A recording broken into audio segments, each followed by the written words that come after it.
کا محاورتی ترجمہ کرتے ہیں، اور ان میں سے ایسے ہیں جو ان پڑھ ہیں، کتاب کا علم نہیں رکھتے سوائے آرزوؤں کے، اور وہ لوگ صرف گمانوں میں پڑے ہوئے ہیں۔ اس کی تفسیر سٹارٹ کرتے ہیں۔ اس میں لفظ آ رہا ہے امانی، امیوں۔ تو لفظ امانی جو ہے یہ منایا اور منیین سے لفظ نکلا ہے، اور اس کے میننگ یہاں بتائے جا رہے ہیں کہ تمنا، خیال، خوشگمانی، سب یہی ہے کہ خوش فہمی میں مبتلا ہیں۔ اس میں یہودیوں کی جھوٹی آرزویں ہیں۔ بتایا جا رہا ہے کہ یہ لوگ نہ تو توریت شریف پڑھ سکتے تھے، نہ وہ کسی قسم کا علم رکھتے تھے، ہاں لیکن البتہ جھوٹی آرزوؤں میں الجھے ہوئے تھے۔ یہ لوگ سمجھتے تھے کہ ہم لوگ جنت میں ضرور جائیں گے، عذاب اگر ہوا بھی تو تھوڑے سے دن میں ہوگا، تھوڑے سے دن کے لیے ہوگا، دوزخ میں رہیں گے، لیکن ہم پھر انبیاء اکرام علیہ السلام کی نسل سے ہیں، اللہ کے محبوب مقرب بندے ہیں، ان کی اولاد میں سے ہیں، تو نبوت تو ہمارے اندر ہی رہ سکتی ہے، وغیرہ وغیرہ۔ اور اسی طرح کی بہت سی جھوٹے آرزوؤں میں مبتلا تھے، خیالات دنیا میں پڑے ہوئے تھے۔ اپنی نجات اپنے اللہ کے محبوب ہونے کا یہ ایک خیالی پلاؤ پکا رکھے تھے۔ ان کے خیال میں نہ اللہ کے نبی حضرت محمد مصطفیٰ صلی اللہ علیہ وسلم کے جھٹلانے سے اور ان کے محبوب عند اللہ ہونے میں فرق آتا تھا، نہ سود کھانے سے کوئی مسئلہ ہوتا تھا، ان کی دینداری کو وہ کچھ بھی ڈینٹ نہیں لگ سکتا تھا ان کو، یعنی کسی بھی طرح سے وہ کسی بھی برے عمل سے ان کو آخرت کے فکر کوئی لاحق ہی نہیں تھی۔ اپنے بارے میں جو جھوٹی آرزویں لیے بیٹھے تھے اور خوش گمانیوں میں، خوش فہمیوں میں انہوں نے اپنی دنیا ایک بسائی بھی تھی، اور وہ اسی میں مست تھے۔ نیکسٹ آیت ہم پڑھتے ہیں، آیت نمبر 79۔ فَوَيْلٌ لِّلَّذِينَ يَكْتُبُونَ الْكِتَابَ بِأَيْدِيهِمْ ثُمَّ يَقُولُونَ هَٰذَا مِنْ عِندِ اللَّهِ لِيَشْتَرُوا بِهِ ثَمَنًا قَلِيلًا فَوَيْلٌ لَّهُم مِّمَّا كَتَبَتْ أَيْدِيهِمْ وَوَيْلٌ لَّهُم مِّمَّا يَكْسِبُونَ۔ اس کا لفظی ترجمہ کرتے ہیں۔ فا یہ حرف استنافیہ ہے۔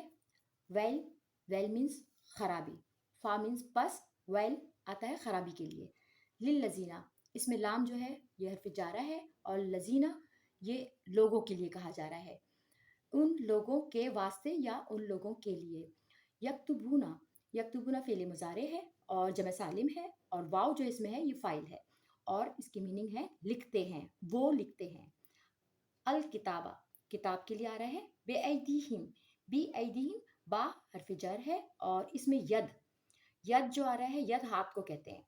بے ایدیہم ان کے ہاتھ، بی ایدی اپنے ہاتھوں سے، با سے ہاتھ، ید ہاتھ، اور ہم اپنے، اپنے ہاتھوں سے۔ ثم پھر، یقولونا، یقولون پھر وہی فعل مضارع آ رہا ہے، اور وہ کہتے ہیں۔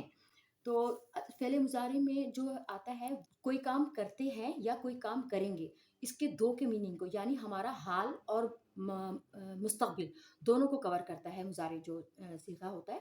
تو یقولون وہ کہتے ہیں، ہاذا یہ اس میں اشارہ ہے، یہ ہے، من سے حرف جر ہے، عند اللہ عند نزدیک، اللہ اللہ کے، من عند اللہ سے نزدیک اللہ کے، لیشترو لام اس میں جو ہے لام تاکید ہے۔ اچھا، شترا یشترو کسی چیز کا خریدنا یا بیچنا، یہ اس سینس میں آتا ہے۔ تو لی یشترو یہ اس میں مضارع کا بھی ہے صیغہ، اور اس میں نون جو ہے یہ محذوف کیا گیا ہے۔ لام جو ہے تاکید کے لیے آ رہا ہے، لام تاکید ہے، تاکہ اس کی میننگ ہے اشترو وہ لیویں، یہاں لکھا ہوا ہے یعنی وہ مول لیں، خرید لیں، لے لیں۔ وہی با حرف جر ہے، اس کی میننگ ہے سے، اور ہی اس کے، یہ ضمیر متصل ہے، تو یہ اور جار مجرور بھی ہیں یہ، بدلے اس کے۔ سمنن، سمینہ لفظ ہم نے بتایا تھا، میں نے آپ کو ایک دفعہ، کہ سمینہ لفظ قیمتی کو کہتے ہیں۔ سمن مینس یہاں پہ مول بھی آتا ہے، قیمتی کے لیے بھی آتا ہے، اور اس کوئی چیز قیمتی چیز کو کہا جاتا ہے۔ سمنن مینس مول۔ قلیلاً تھوڑا، قلیل ہم کو یہ پتا ہے ہماری اردو زبان کا ورڈ ہے، تو قلیلاً تھوڑا۔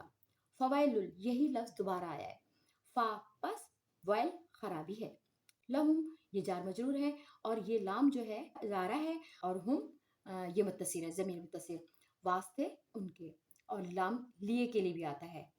مما، اس میں من جو ہے یہ لفظ ہے من، جو کہ اس میں نون حذف ہے، اب اس کو ملا کے لکھا گیا ہے مما. من جو ہے سے کے لیے آ رہا ہے، ما جو کے لیے آ رہا ہے. کتبت، ہم لوگ کتابت کہتے ہیں اردو میں، تو یہ کتبت ہے لکھتے ہیں. ایدیہم، یدا یہاں پہ بھی آیا تھا، ایدیہم یہ پھر آیا ہے. ید ہاتھ کو کہتے ہیں، ایدیہم ہاتھ ان کے، ہم جو ہے یہ ضمیر متصل ہے اور ان کے لیے آ رہا ہے. واو اور ویل پھر آ گیا تیسری دفعہ، خرابی. لہم ان کو، اس میں ضمیر متصل لگی ہے ہم کی. مما، یہی مما جو ابھی میں نے اوپر بتایا تھا، اس میں نون جو ہے محذوف ہے، اور مما اس چیز کے. یکسبون، کسبہ یکسبو، کسب کا کاف سین با یہ روٹ لیٹر ہے. یکسبون یا لگ گیا فعل مضارع ہے، اور واو لگا ہوا ہے یہ فاعل ہے، اور جمع کا صیغہ اور جمع سالم ہے. یکسبون کماتے ہیں، اس کا ہم محاورتاً ترجمہ کرتے ہیں. سو بڑی خرابی ہے ان لوگوں کے لیے جو کتاب کو لکھتے ہیں اپنے ہاتھوں سے، پھر کہتے ہیں کہ یہ اللہ کی طرف سے ہے تاکہ اس کے ذریعے خرید لیں تھوڑی سی قیمت. سو بڑی ہلاکت ہے ان کے لیے بوجہ اس کے جو ان کے ہاتھوں نے لکھا ہے، اور بڑی خرابی ہے، بڑی ہلاکت ہے ان کے لیے اس کی وجہ سے جسے وہ کسب کرتے ہیں یا وہ کماتے ہیں. فویل للذین یکتبون الکتاب، اس کی تفسیر کچھ اس طرح سے آئی ہے کہ اس میں لفظ جو ویل آ رہا ہے، اس کے بارے میں بعض روایت میں آیا ہے کہ یہ جہنم کا وہ طبقہ ہے جس سے خود جہنم پناہ مانگتی ہے. اس میں مفسر البیان القرآن فرماتے ہیں کہ یہودیوں نے توریت میں تحریف کری تھی، اپنے حساب سے اللہ کی کتاب میں خیانت کرتے رہے، اور ان لوگوں کی بد نیتی تھی جو اس میں انہوں نے تبدیلی کی صرف اپنی مفاد کی خاطر. اچھا، مولانا اصلاحی صاحب نے ایک جہاں پہ ایک چیز پوائنٹ آؤٹ کی ہے، اور انہوں نے بتایا ہے کہ جب لفظ کتاب آتا ہے تو اس کو ہم لے کے جائیں گے شریعت کی طرف، یعنی اس کا اشارہ شریعت کی طرف ہوگا. اور اگر لفظ کتبہ آ رہا ہے، یعنی کہ کتبہ علیہم ہوتا ہے جیسے، تو اگر کتبہ لفظ لکھا ہوا آ رہا ہے تو اس کا مطلب ہے کہ یہاں پہ حکم ہو رہا ہے کسی بات کی اللہ تعالیٰ کی طرف سے کوئی حکم ہے، کوئی فرضیت ہے، تو وہ اس کو ہم نے ماننا ہے. اچھا، یہودیوں کے لیے فتویٰ جو لوگ دیتے تھے وہ فتویٰ فروش تھے. یہ لوگ اپنے علماء کی بد عملی اور دھاندلی اور حب دنیا کی وجہ سے عوام کے پاس، جب یہ عوام علماء کے پاس جاتے تھے تو ان سے مسائل معلوم کرتے تھے، تو ان کا طریقہ کچھ یہ تھا کہ وہ رشوت لے کے جاتے تھے، اور وہ لوگ اپنے جو ان کا سائل یعنی جو پوچھنے والا آ رہا ہے، جو بات معلوم کرنے آ رہا ہے یا فتویٰ لینے آ رہا ہے، تو اس کی رضا کے لیے، اس کی مطابقت سے، اپنی مرضی سے ان کا مسئلے کا حل بتا دیا کرتے تھے. خود اپنے ہاتھ سے مسئلہ لکھ کے دے دیا کرتے تھے، اور عوام کو وہ باور کرا دیا کرتے تھے جو کہ یہ اللہ تعالیٰ کی طرف سے ہے. اور اگر کوئی رشوت نہیں لاتا تو وہ یوں کرتے کہ اس کے مسئلے میں رد و بدل نہیں کیا کرتے تھے، بلکہ جیسا لکھا ہوتا تھا توریت شریف میں ویسے ہی بتا دیا کرتے تھے. ان کے علماء تحریف کتاب اللہ کی یہ مجرم بھی تھے، رشوت خوری کے گناہ میں مبتلا ہو گئے. اللہ جل شانہ نے ان کا یہ حال بیان کرنے کے بعد فرمایا کہ ان کے لیے دونوں وجہ سے ہلاکت اور بربادی ہے، اللہ تعالیٰ کی تحریف کی وجہ سے، اور اس وجہ سے بھی کہ وہ حرام مال کمانے لگے تھے. اور باقی رہنے والی جو آخرت کی نعمتوں کے مقابلے میں یہ دنیا جو حقیر ہے، اس سے یہ اپنے مال کے حب کے لیے، محبت کے لیے، اپنے دنیا داری کے لیے یہ نقدی لینے پہ راضی ہو جایا کرتے تھے. سیدنا حضرت محمد مصطفیٰ صلی اللہ علیہ وسلم پر ایمان لاتے، اپنے عوام کو بھی اسلام پہ قبول کرنے پہ آمادہ کرتے، حضرت صلی اللہ علیہ وسلم کی نعت صفت جو توریت شریف میں موجود ہے اس کو واضح طور پہ بتاتے، تو ممکن تھا کہ ظاہری دنیا میں ان کے لیے کچھ کمی ہو جاتی اور آخرت کے ثواب سے یہ مالا مال ہو جاتے. لیکن انہوں نے ایسا نہیں کیا، اس حقیر دنیا کو ترجیح دی، تھوڑے سے فانی کے مقابلے میں آخرت کی ہمیشہ رہنے والی نعمتوں سے یہ ہاتھ دھو بیٹھے، مستحق عذاب ہو گئے. اور عوام میں اگرچہ انہوں نے بے پڑھے لوگ ان کے بہت تھے، لیکن اتنا تو ہر عقل مند سمجھتا ہے نا کہ جو شخص پیسہ لے کر ایک بات بتا رہا ہے تو جو پیسہ نہیں دے گا وہ اس کو دوسری بات بتائے گا. ایسا شخص کیسے اہل ہو سکتا ہے کسی حق بات کو بتانے کے؟ یعنی آپ اس پہ کیسے بھروسہ کر سکتے ہیں کہ اس کی طرف سے صحیح بات ہی ہم کو پتہ چل جائے گی، جو کہ کبھی پیسہ لینے سے کوئی بات کر رہا ہے اور پیسہ نہ دینے پہ وہ اپنی جو صحیح بات ہے توریت میں لکھی ہے وہ بتا رہا ہے. ایسے شخص پہ دین میں اعتماد کرنا سراسر حماقت ہے، جس سے سراسر ہلاکت ہے۔ ہمارے ہاں اب بھی قرآن پاک صرف حصول ثواب کے لیے، ایصال ثواب کے لیے پڑھا جاتا ہے۔ پڑھنا، پڑھانا، تجوید کرنا، صحیح تلفظ پہ عمل کرنا، یہ سب بات سمجھ میں آتی ہے، ٹھیک ہے کہ کیا ہے، لیکن ہمیں اس بات پہ بھی غور کرنا ہے کہ سمجھنے کی بات اصل میں یہ ہے کہ کہا کیا جا رہا ہے، اللہ تعالیٰ فرما کیا رہے ہیں۔ یہ صرف ہم نے ہماری یہ بدبختی ہے یہ کہ ہم نے اس کام کو یعنی سمجھنے، سوچنے، عمل، یہ بات مطلب اپنے دلوں میں بٹھانے والی جو بات ہے نا، یہ صرف ہم نے علماء کے حصے میں ڈال دی ہے، اور ہم سکون سے اپنے گھروں میں بیٹھ گئے ہیں کہ کہیں نہ کہیں سے ہم کو سن کے پتہ چل ہی جائے گا۔ بلکہ اکثر لوگ تو اکثریت ہمارے یہاں یہ بھی دیکھنے میں آتی ہے، لوگ کہتے ہیں ہمیں سب پتہ ہے، کیونکہ وہ تھوڑی تھوڑی باتیں کہیں سے اکٹھی کر کے اپنے آپ کو وہ خود ہی ایسا کر رہے ہیں کہ جیسے ہمیں قرآن کی ہر آیت کے بارے میں معلوم ہے، جبکہ انہوں نے پراپر ایک دفعہ بھی قرآن کو ترجمے کے ساتھ صحیح سے نہیں سمجھا ہوگا۔ بس یہ سمجھیے کہ ہم کو تو بنا بنایا دین مل گیا ہے، الحمدللہ ہم سب مسلمان ہیں، شریعت اسلامی ملک میں ہیں، رہ رہے ہیں، حلال حرام کو تھوڑا بہت سمجھ لیتے ہیں، اور باقی سارا کام ہم نے علماء دین پر چھوڑ دیا ہے، یہ ہمارے کرنے کا نہیں ہے۔ ان سے جا کے کوئی مسئلہ ہوا تو فتویٰ لے لیں گے، مسجد ہے جہاں اٹکا ہوا ہے معاملہ، جا کے امام صاحب سے پتہ کر لیں گے، فقہی مسائل ہیں، احادیث ہیں، کسی بھی علماء سے جا کے ہم معلوم کر لیں گے، اور خود ہم کیا ہیں، کورے کے کورے۔ اس کا سمجھنا، قرآن کو سمجھنا، اس پہ عمل کرنا سب ہمارا فرض ہے۔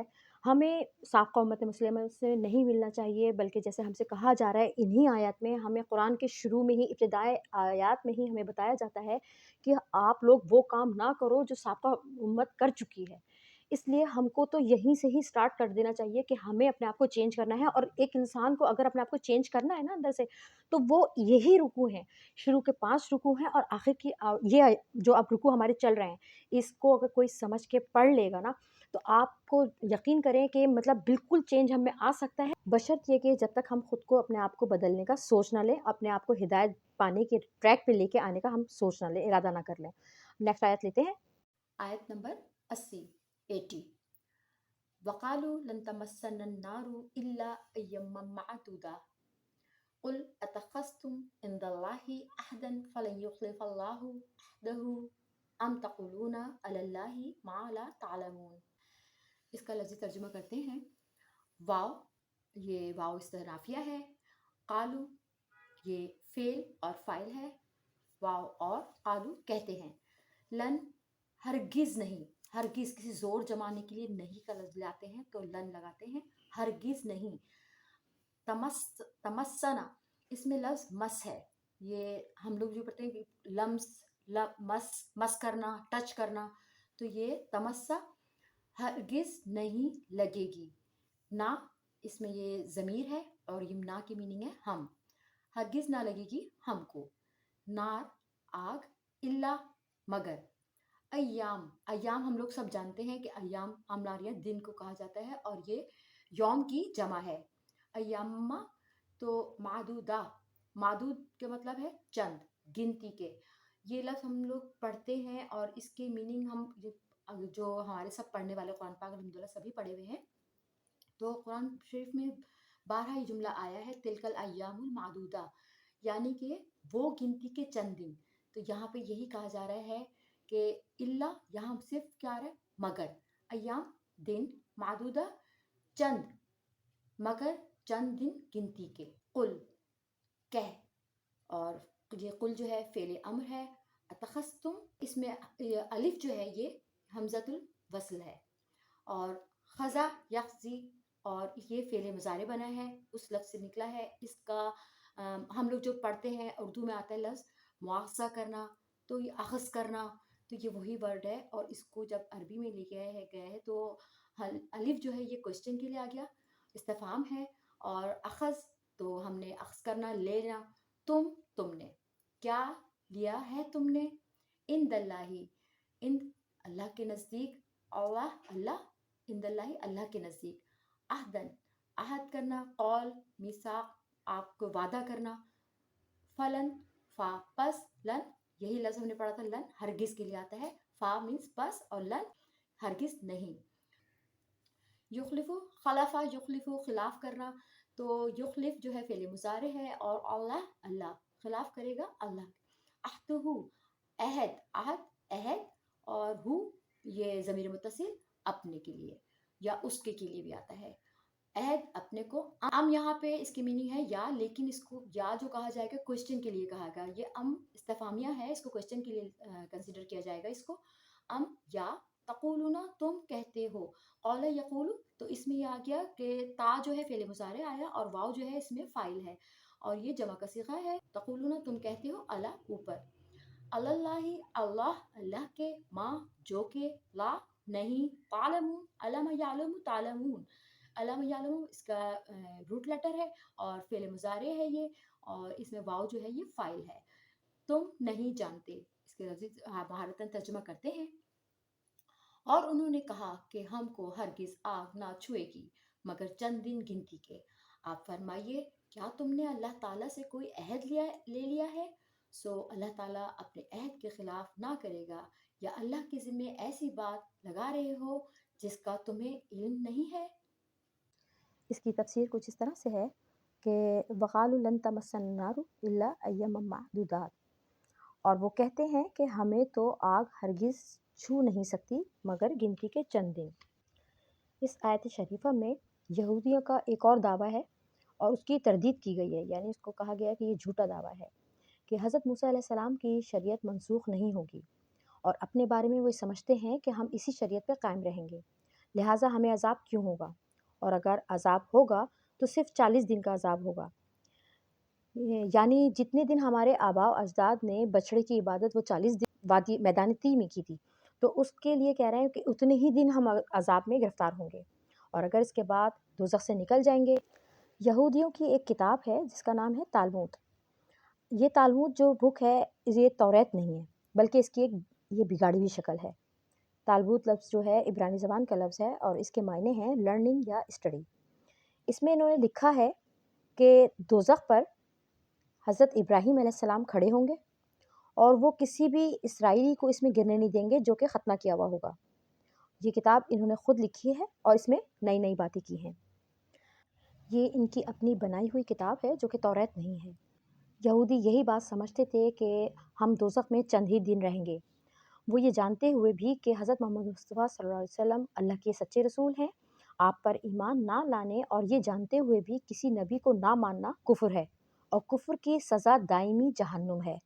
طرح طرح کے جھوٹے دعوے کرتے تھے اور ان دعوے آرزوؤں کو یہ خود اپنی من گھڑت بناتے تھے. اس کی کوئی دلیل ان کے پاس موجود نہیں تھی، بے سند باتیں کرتے تھے اور انہی باتوں میں وہ مست تھے.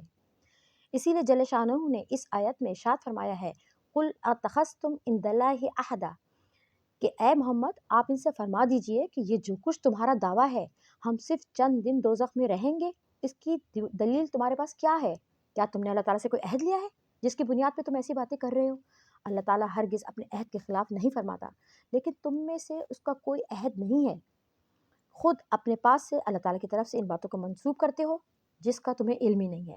اپنی طرف سے اپنے بارے میں کوئی بھی شخص کوئی بھی گمان خیال کر بیٹھ جائے اور پھر بھروسہ کر لے کہ اور نہیں اللہ تعالیٰ کی طرف سے اس کے بعد کوئی دلیل نہ ہو تو اس کا گمان اس کے کسی کام نہیں آئے گا. کفر کی سزا بہرحال مل کے رہے گی چاہے وہ کیسی ہی خوش فہمی میں مبتلا ہو. اچھا یہاں پہ یہودیوں کے حماقت ذرا دیکھیے، خود اپنے اقرار سے کہہ رہے ہیں کہ دوزخ میں جانے کے لیے تیار نہیں ہیں، جبکہ یہ جانتے ہیں کہ دوزخ میں 1 سیکنڈ کا عذاب بھی اتنا بڑا ہوگا جس کو کوئی بھی شخص برداشت نہیں کر سکتا. دنیا کی آگ کی ایک چنگاری تھوڑی سی دیر کے لیے بھی ہمارے ہاتھ میں لگ جاتی ہے تو اس کے بعد ہمارا کیا حشر ہوتا ہے، اس کو بھی ہم تیار نہیں ہوتے کہ ہماری اتنی سی چنگاری بھی ہمارے ہاتھ پہ لگ جائے. تو دوزخ میں جانے کی بڑی اہمیت اور حوصلے کے لیے وہ تیار ہیں کہ ہاں ہم کچھ دن رہ لیں گے، جبکہ دوزخ کی آگ کی گرمی دنیا کی آگ سے 69 درجے زیادہ گرم ہے. یہ روایت صحیح میں موجود ہے. جس طرح یہود جھوٹی آرزوؤں کو اپنے خود خوش فہمی کہہ لیجئے، خود ان کے ابہام ہیں، ان کے خیالات ہیں، اس کی دلدل میں پھنسے ہوئے ہیں. اسی طرح آج کل بہت سے فرقے ایسے بھی ہیں جو اسلام کے دعوے دار ہیں لیکن کفری عقائد کے حامل ہیں. قرآن شریف کی تحریف کا عقیدہ رکھتے ہیں، یعنی اس کی چینجز کا عقیدہ رکھتے ہیں، چاہتے ہیں ایسا ہو جائے، نعوذ باللہ. اور بہت سے لوگ جھوٹے نبی کی امت بھی بنے ہوئے ہیں اور وہ سمجھتے ہیں کہ ان کی نجات اس طرح ہو جائے گی کہ قرآن میں وہ تبدیلی کر لیں گے اور دائرہ اسلام سے موجود رہیں گے. ایسا اللہ تعالیٰ ہم سب کو بچائے، ایسا کچھ نہیں ہے. دائرہ اسلام سے وہ خارج ہیں.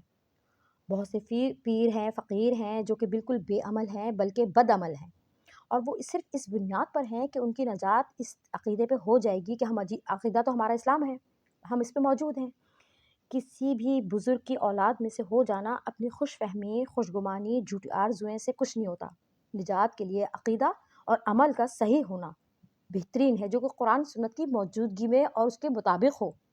بے سنت آرزوئیں بے خوش گمانی آخرت کی بربادی کا ذریعہ ہے۔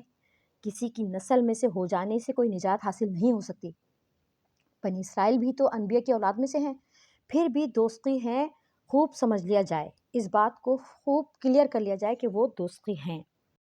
یہودیوں کے علاوہ بھی جو لوگ دور حاضر کے مذاہب والے ہیں اور ان کے علاوہ بھی جو بھی مذاہب والے ہیں، وہ اس بارے میں اگر خوش فہمیاں، خوش گمانیوں کی دلدل میں اگر پھنسے ہوئے ہیں اور ان کو وہ خود اپنے بنائے ہوئے عقائد ہیں تو کہ بھئی کہ ہم اس پہ موجود ہیں، تو اللہ تعالیٰ کی طرف سے ان کے پاس کوئی سند نہیں ہے کہ وہ جس دین پر ہیں اس پہ ان کو ذریعہ نجات مل جائے گی۔ مشرکین، بت پرست اور اپنی یہ سمجھتے ہیں ہمیں اس میں مکتی مل جائے گی، ہمیں نجات کا عقیدہ لیے پھرتے ہیں اور الٹا مسلمین کو کہتے ہیں کہ وہ دوزخ میں جائیں گے، تو ان کے لیے یہ عقیدہ رکھنا غلط ہے، ان کی نجات اس میں بالکل نہیں ہے۔ نیکسٹ آیت آتی ہے 81۔ بلا من کسب سیئۃ وأحاطت به خطیئته فأولئک اصحاب النار هم فیها خالدون والذین آمنوا وعملوا الصالحات أولئک اصحاب الجنہ هم فیها خالدون۔ اس کا لفظی ترجمہ کرتے ہیں بلا، ہاں، یہ حرف ہے اور یہاں پہ جو ہاں ہے تو اس کا یہ جواب جو ہے حرف نفی میں آئے گا، یعنی کہ ہاں اگر اس طرح سے اس ٹون میں ہمیں کہا جائے گا اس کی میننگ من جو کہ یہ اسم ہے، کسبہ فعل ماضی ہے، کسب کے میننگ کمائے، سیئات تو یہ برائی کے لیے ہے، برائی کہا جاتا ہے سیئہ کا مطلب واو، اور احاطت احاطہ کرنا ہم سب کو جانتے ہیں، ہم وہی لفظ ہے ہمارا اردو کا لفظ احاطت گھیرے، بھی یہ جار مجرور ہے با سے ہا اس کو اور ضمیر متصل، خطیئتہ خطی خطایا یختی خطا یا یختیو ہمیں پتہ ہے کہ یہ لفظ خطا کے لیے آیا ہے، خطیئتہ تو اس میں لفظ جو ہے خطی کا مطلب خطا اور تو اس کی ہو اس کی تا تو خطا اس کی، فاولائک فاپس اولائک یہ لوگ کے لیے آتا ہے اور یہ اس میں اشارہ ہے اور بہت سارے لوگوں کے لیے جمع کے صیغے میں لگتا ہے۔ یہ اصحاب، یہ صاحب کی جمع ہے، اصحاب رہنے والے، نار اور اصحاب النار یہ مضاف مضاف الیہ ہے، اصحاب النار آگ کے رہنے والے، ہم وہ، فیہا فا اس میں دو لفظ وہی فی مینز بیچ، ہا اس کے، خالدون خالدون مینز رہنے والے، ہمیشہ رہنے والے، والذینہ واو اور الذین جو کہ بہت سارے لوگوں کے لیے جمع ہے یہ، آمنو ایمان لائے، وعملوا الصالحات و اور عملو عمل یا عملو عمل یہ روٹ لیٹر اس کا عین میم لام، عمل کام کرنا، اور عملو اس میں عملونا تھا یہ تو اس میں نون حذف کیا گیا ہے کیونکہ اس کے آگے سواد ہے اور تجدید کے ساتھ ہے، وعملوا الصالحات صالحہ اچھے کو کہتے ہیں اور وہ اور کام کیے اچھے، اولئک یہ جمع کا صیغہ اور بہت سارے لوگوں کے لیے آ رہا ہے، یہ اس میں اشارہ ہے۔ اصحاب الجنہ، اصحاب الجنہ اسی طرح سے اصحاب النار آیا تھا، یہ بھی مضاف مضاف الیہ ہے، اصحاب صاحب کی جمع ہے، جنہ بہشت کے اور یہ مؤنث لفظ ہوتا ہے، ہم وہ، فیہا بیچ اس کے، ہا اس کے، خالدون ہمیشہ رہنے والے ہیں۔ اس کا ہم محاورتاً ترجمہ کرتے ہیں، ہاں جس نے گناہ کیا اور اس کے گناہ نے اس کو گھیر لیا تو ایسے لوگ دوزخ والے ہیں اور وہ اس میں ہمیشہ رہیں گے، اور جو لوگ ایمان لائے اور نیک عمل کیے یہ لوگ جنت والے ہیں، وہ اس میں ہمیشہ رہیں گے۔ اس میں بلا من کسبہ سیئہ، اس کی میننگ ہے کیوں نہیں جس شخص نے جان بوجھ کر ایک گناہ کمایا۔ لفظ جو آ رہا ہے یہ سیئات نکرہ لفظ ہے اور یہ جس گناہ کے لیے بات کی جا رہی ہے یہ گناہ کبیرہ کی بات ہو رہی ہے، اس میں گناہ صغیرہ نہیں آ رہے ہیں کیونکہ گناہ صغیرہ جو ہیں وہ تو وضو سے، صدقے سے اور اچھے کاموں سے، نیک کاموں سے، چھوٹے گناہ تو اسی سے دھل جاتے ہیں، البتہ گناہ کبیرہ جو ہے وہ صرف اور صرف توبہ سے جاتا ہے۔ اب اس میں حدیث شریف ایک سامنے میں آ رہی ہے، تو جس میں کچھ اس کا مفہوم یہ ہے کہ انسان جب گناہ کرتا ہے تو دل پر ایک سیاہ داغ پڑتا ہے، توبہ کرتا ہے تو وہ دھل جاتا ہے، پھر گناہ کرتا ہے، پھر داغ پڑتا ہے، پھر توبہ کی، پھر دھل گیا۔ اسی طرح گناہ پر گناہ کرنے سے مکمل سیاہ ہو جاتا ہے اور ایک مٹھی کی طرح بند ہو جاتا ہے۔ حضور اکرم صلی اللہ علیہ وسلم نے مٹھی بند کر کے دکھایا تھا کہ یہاں پر ختم قلوب ہو جاتا ہے، یعنی کہ دل کے اوپر مہر لگا دی جاتی ہے کہ اب اس میں خیر کے داخلے کی کوئی گنجائش نہیں۔ یہ اطلاق ایک بڑا گناہ کرنے کے لیے ہوتا ہے، چھوٹے گناہ اس میں شامل نہیں ہے۔ عمل غلط ہے تو ایمان پر اثر انداز ہوتا ہے، یعنی اگر عمل صحیح ہے، ایمان صحیح ہے تو ہی ہمارے پر ایمان بہترین ہوگا۔ ان حسنات یدل حسنات، کہ اگر ایک گناہ اگر کبیرہ کرا ہوا ہے اور اس پہ جمے رہ گئے ہیں تو ایمان پر اثرات مرتب ہو گئے ہیں۔ ان آیات پر انسان کو لرز جانا چاہیے کہ کسی بھی گناہ کے اوپر اکڑ کے نہیں بیٹھنا چاہیے۔ اللہ تعالی ہم کو معاف فرمائے۔ اس کی مثال کچھ اس طرح سے لے لیں کہ ایک شخص ہے اور وہ سود خوری سے باز نہیں آ رہا ہے، وہ نماز کا پابند بھی ہے، تہجد بھی پڑھتا ہے، اور اس کا کہا گیا ہے کہ اگر ایک گناہ کی برائی اس طرح اس کے گرد چھا جائے گی تمام اعمال کے کہ اس کی تمام نیکیاں جو ہیں وہ ختم ہو کر رہ جائیں گی۔ ہمارے مفسرین نے لکھا ہے کہ گناہ کے احاطہ کرنے سے مراد یہ ہے کہ گناہ اس پر ایسا غلبہ کر لیں گے کہ اس کو جانب سے بھی اس کو ایسا نہیں لگے گا کہ گناہ اس کی طرف نہ آ رہا ہو، یہاں تک کہ دل سے ایمان اور تصدیق بھی رخصت ہو جائے گی، ختم ہو جائے گی۔ علماء کے ہاں یہ اصول مانا جاتا ہے کہ المعاصی برید الکفر، یعنی گناہ تو کفر کی ڈاک ہوتے ہیں۔ گناہ پر مداوت کا نتیجہ آخر میں یہ نکلتا ہے کہ دل سے ایمان رخصت ہو جاتا ہے۔ ایک شخص اپنے آپ کو مسلمان تو سمجھتا ہے لیکن اس کے اندر سے ایمان جو ہے نا وہ رخصت ہو چکا ہوتا ہے، ختم ہو جاتا ہے۔ اس کے کچھ اس طرح سمجھ لیں مثال کہ ایک اگر دروازے کی چوکھٹ پہ دیمک چاٹ رہی ہے تو وہ آپ کو بظاہر آپ کو وہ نظر تو آئے گا، دیمک اندر سے اس دروازے کو کھا جاتی ہے، چوکھٹ کو کھا جاتی ہے، لیکن اس کے اوپر ایک پرت موجود ہوتی ہے، اور بس وہ اسی طرح کا وہ جو باریک اوپر سے پرت ہے نا، وہ اتنا ہی اس کے اندر ایمان باقی ہے کہ بظاہر وہ مسلمان نظر آ رہا ہے لیکن اندر سے اس کی جڑیں کھوکھلی ہو چکی ہیں اور وہ ختم ہو چکا ہے، اس کا دل کے اندر ایمان سلامت نہیں بچا۔ فَأُولَٰئِکَ أَصْحَابُ النَّارِ هُمْ فِيهَا خَالِدُونَ وَالَّذِينَ آمَنُوا وَعَمِلُوا الصَّالِحَاتِ أُولَٰئِکَ أَصْحَابُ الْجَنَّةِ۔ ان دونوں آیتوں میں جنتی اور دوزخی ہونے کا ضابطہ بتایا جا رہا ہے۔